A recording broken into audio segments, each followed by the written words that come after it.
Do you know about Karnataka? It's unknown fact. You never heard about it. ನಿಮಗೆ ಕರ್ನಾಟಕ ಬಗ್ಗೆ ಗೊತ್ತಿದೆ ಆದರೆ ಸ್ವಲ್ಪ ಕೆಲವು ವಿಷಯಗಳು ಗೊತ್ತಿರಲ್ಲ. ಅದಕ್ಕೆ ನಾನು ಹೊರಟಿದ್ದೀನಿ ಈ ವಿಡಿಯೋ ತಿಳಿಸ್ತೇನೆ. ಬನ್ನಿ. ಹಾಯ್ ಫ್ರೆಂಡ್ಸ್, ನಾನು ಮಾಡೋ ವಿಡಿಯೋ ಪ್ರತಿ ವಿಡಿಯೋ ನಿಮ್ಗೆ ಇಷ್ಟ ಆದರೆ ಆ ರೆಡ್ ಕಲರ್ ಬಟನ್ ಕ್ಲಿಕ್ ಮಾಡಿ ಸಬ್ಸ್ಕ್ರೈಬ್ ಮಾಡ್ಕೊಳ್ಳಿ. If you like my video please subscribe my channel and follow me and do support. Thank you. Number 1. Karnataka is an coffee exporter. Karnataka is one of the largest coffee producing states in India. ಯಾಕೆಂದರೆ ನಮ್ಮ ಕರ್ನಾಟಕದಲ್ಲಿ ಚಿಕ್ಕಮಂಗ್ಳೂರು ಕಡೆ ತುಂಬ coffee ತೋಟ ಅಂದರೆ famous. ಎಲ್ಲ ಇಲ್ಲಿಂದ ಹೋದ್ರೆ ಕಾಫಿ ಕುಡಿಯೋಕ್ಕೆ, ಅಲ್ಲಿ ಕಾಫಿ ಅರೋಮಾ ತುಂಬ ಸ್ಮೆಲ್ ಚೆನ್ನಾಗಿರುತ್ತೆ. ಸೊ ಎಲ್ಲ ವಿಸಿಟ್ ಮಾಡ್ತಾರೆ, ಆ ಪ್ಲೇಸ್ ತುಂಬ ಚೆನ್ನಾಗಿರುತ್ತೆ. ದೆನ್ ಅಲ್ಲಿ ಬೆಳೆಯೋ ಕಾಫಿ ಬೀನ್ ಎಲ್ಲ ತುಂಬ ಕ್ವಾಲಿಟಿಯಾಗಿರುತ್ತೆ. ಅಲ್ಲಿ ರೋಬಸ್ಟಾ ಕಾಫಿ ಬೀನ್ ತುಂಬ ಫೇಮಸ್. ಅದು ಎಕ್ಸ್ಪೋರ್ಟ್ ಮಾಡೋ ಇಂಡಿಯಾದಿಂದ ಎಕ್ಸ್ಪೋರ್ಟ್ ಆಗುತ್ತಲ್ಲ, ಅದು ಯುರೋಪ್, ಯುನೈಟೆಡ್ ಸ್ಟೇಟ್ಸ್, ಜಪಾನ್ಗೆ ತುಂಬ ಕಂಟ್ರಿಗೆ ಎಕ್ಸ್ಪೋರ್ಟ್ ಆಗುತ್ತೆ. ಆ್ಯಂಡ್ ಕರ್ನಾಟಕ ತುಂಬ ಮೇಜರಾಗಿ ನಮ್ಮ ಇಂಡಿಯಾಗೆ ಕಾಫಿ ಕಾಂಟ್ರಿಬ್ಯೂಷನ್ ತುಂಬ ಜಾಸ್ತಿ. India reputation as a major player in the global. ಅದಕ್ಕೆ ಗ್ಲೋಬಲ್ ಮಾರ್ಕೆಟಲ್ಲಿ ವಿದೇಶದಲ್ಲಿ ನಮ್ಮ ಕಾಫಿ ಮಾರಾಟಕ್ಕೆ ತುಂಬ ಹೆಚ್ಚಿರೋದು ನಮ್ಮ ಕರ್ನಾಟಕದಿಂದ. ಸೊ ನಮ್ಮ ಕರ್ನಾಟಕಕ್ಕೆ ಅತಿ ಹೆಚ್ಚು ಕಾಫಿ ಎಕ್ಸ್ಪೋರ್ಟರ್ ಆಗಿ ಇಂಡಿಯಾದಲ್ಲಿ ಹೆಸರಿದೆ. ನಂಬರ್ 2. ಕರ್ನಾಟಕ ಖಾದಿ ಗ್ರಾಮೋದ್ಯ ಸಂಯುಕ್ತ ಸಂಘ, KKGSS.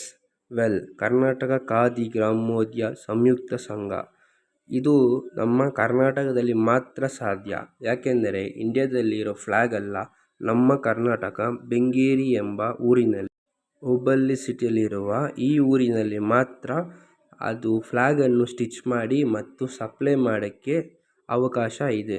ಇಂಡಿಯನ್ ಗೌರ್ಮೆಂಟ್ ಇಲ್ಲಿ ಇರೋ ಈ ಊರಿಗೆ ಮಾತ್ರ ಆ ರೈಟ್ಸ್ ಕೊಟ್ಟಿರೋದು. ಅಲ್ಲಿ ಇರೋ KKGSS ಅನ್ನೋ ಸಂಸ್ಥೆಗೆ ಮಾತ್ರ ಈ ಅಧಿಕಾರ ಇರೋದು. ಸೊ ಯಾರು ಬೇಕಾದರೂ ಫ್ಲ್ಯಾಗ್ನ ತಯಾರಿಸೋ ಹಂಗಿಲ್ಲ. ಈ ಸಂಸ್ಥೆ ಮಾತ್ರನೇ ಅದನ್ನು ಸ್ಟಿಚ್ ಮಾಡಿ ಸಪ್ಲೈ ಮಾಡೋಕ್ಕೆ ಅವಕಾಶ ಇರೋದು. ಸೊ ನಮ್ಮ ಕರ್ನಾಟಕಕ್ಕೆ ಈ ಸಿಕ್ಕಿರೋ ಹೆಮ್ಮೆ. ಇಂಡಿಯಾದಲ್ಲಿ, ದೇಶದಲ್ಲಿ ಯಾವುದೇ ಮೂಲೆ ಇದ್ರೂ ನಮ್ಮ ಕರ್ನಾಟಕ ಫ್ಲ್ಯಾಗ್ ತಯಾರಾಗೋದು ಇಲ್ಲಿ ಮಾತ್ರನೇ. Number 3. The first private radio station. Karnataka is the first private radio station in India. ಇಂಡಿಯಾದಲ್ಲೇ ನಮ್ಮ ಕರ್ನಾಟಕದಲ್ಲೇ ಫಸ್ಟ್ ಪ್ರೈವೇಟ್ ಸ್ಟೇಷನ್ ಇತ್ತು. ಅದು 2001ರಲ್ಲಿ radio station radio city 91.1 FM ಅಂತ ಸ್ಟಾರ್ಟ್ ಆಗಿದ್ದು. ಇದು ಫಸ್ಟ್ ನ್ಯಾಷನಲ್ ಚಾನೆಲ್ ಬ್ಯಾಂಗ್ಳೂರಲ್ಲಿ ಸೆಟಪ್ ಆಗಿದ್ದು.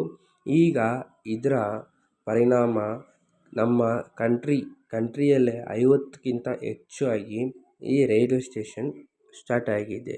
ನಮ್ಮ ಕರ್ನಾಟಕದಲ್ಲಿ ಹಲವಾರು ಕಡೆ ರೇಡಿಯೋಸ್ ಕೇಳ್ತಾ ಇರ್ತಾರೆ ಪ್ರತಿ ಸೆಕೆಂಡ್ಸಲ್ಲೂ. ಸೊ ಈ ಥರ ಸ್ಟಾರ್ಟ್ ಮಾಡಿ, ನಾವು ಸ್ಟಾರ್ಟ್ ಮಾಡೋದು ಹೇಗೆ, ಅಲ್ಲಿ ಮುಕ್ತಾಯವಾಗೋದು ಹೇಗೆ ಅಂತ ಇದು ಒಂದು example. So the first private radio station was built in Karnataka, India. Number 4. Old rock formation. ನಿಮಗೆಲ್ಲ ಗೊತ್ತಾ, ಲಾಲ್ಬಾಗ್ ಬೊಟಾನಿಕಲ್ ಗಾರ್ಡನ್ ಬೆಂಗಳೂರಿರೋ ಅಲ್ಲಿ ತುಂಬ ಪ್ರೈಡ್ ಕಲೆಕ್ಷನ್ ಇದೆ. ಅಂದರೆ ತುಂಬ ಹಳೆ ಕಾಲದ್ದು ಸ್ಟೋನ್ಸ್ ಎಲ್ಲ, ಡೈನೋಸರ್ ಕಾಲದ್ದು ಸ್ಟೋನ್ಸ್ ಎಲ್ಲ ಅಲ್ಲಿ ಐತೆ, ಕಲೆಕ್ಷನ್ ಆಗಿದೆ. ನೀವು ಯಾವತ್ತಾದರೂ 3600 ವರ್ಷದ ಕಲ್ಲುಗಳು ಅಲ್ಲಿ ಮ್ಯೂಸಿಯಮಲ್ಲಿದೆ. ಸೊ ಈ ಕಲ್ಲುಗಳು 3000 ಹಳೆ ಮಿಲಿಯನ್ ವರ್ಷಗಳ ಆಗಿದೆ ಅಂತ.